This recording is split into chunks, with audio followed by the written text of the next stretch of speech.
It's tulak time mga master. Ayun, tumirik ang motor ko. Bala ko sanang umuwi ng maaga master, kaso nagkaroon pa ng aberya. Bigla na nga alam pala hindi umandar ang motor ko, kaya ayun, tumirik sa kalagitnaan ng daan. Nung tinyek ko nga pala ang gasolina, talaga namang wala nang makikita. Kaya pala nung papasok na ako ng umaga, ay pupugak-pugak na. Akala ko may tubig lang ang gasolina. Yun pala talagang wala na. Sobrang haba nga pala ng tinulak ko. Halos maubusan dala kong tubig. So ayan mga kamaster, may tumulong nga pala sa akin kanina dito. Ngayon, may lubid naman sana akong dala, kaso nung itinali ko na sa motor ko at sa motor niya, pagandar ng konti ay naputol na. So nagpapasalamat ako kay Kuya Rider. Bali siya ay nagdi-deliver ng pagkain dito sa siyang Food Panda. So maraming salamat sa iyo Kuya Rider. Kasi sa dinami-dami ng lumampas sa akin, ikaw lang nakaalala na tulungan ako. Kaya maraming salamat talaga sa iyo sa pagtigil. God bless.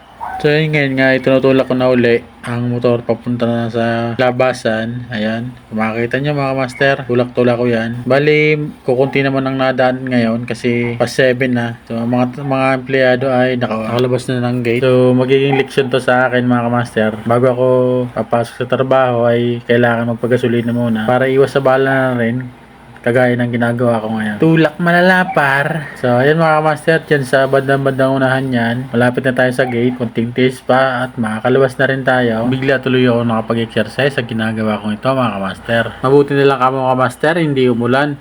Kung nagkataon, ay siya. Basang-basa ako ngayon. Medyo malayo-layo pa kasi ang uwian ko, kaya hindi pwedeng mag-commute. Kung sakali mag-commute naman, ay napakahaba ng traffic. Siguradong aabutin ng siyam-siyam. Ikaw ka master, gaano kalayo ang tinulak mo nung naubusan ka ng gasolina? Ayan, malapit na tayo makalabas. Nakikita ko na ang gate. Pagkalagpas nga pala ng gate ng industrial mga kamaster, ay highway na. So kunting tulak na lang ay matatanaw na natin yung gasolinahan. So ayan, nakalabas na tayo ng gate ng industrial at nakatawid na rin tayo ng kalsada. Grabe, basang-basa ng pawis. Tagaktak ang pawis ka master. Mabuti na lang kumain ako kaninang break time.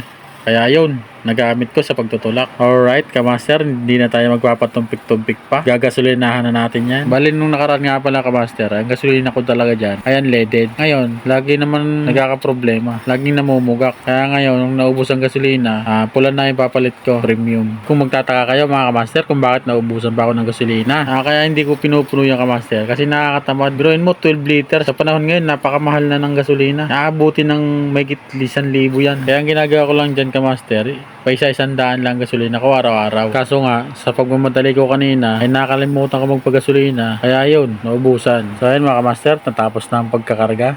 So bali dito nga pala ako nagpakarga ng gasolina sa Caltex. So ayun, magpapahinga muna ako ng konting oras dito. Kasi nakakapagod talaga pagtulak. Sabay papainitin ko lang yung motor para gumanda yung takbo.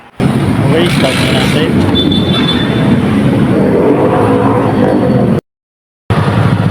So hanggang dito na lang kamaster. Ride safe sa ating lahat. Ingat tayo palagi.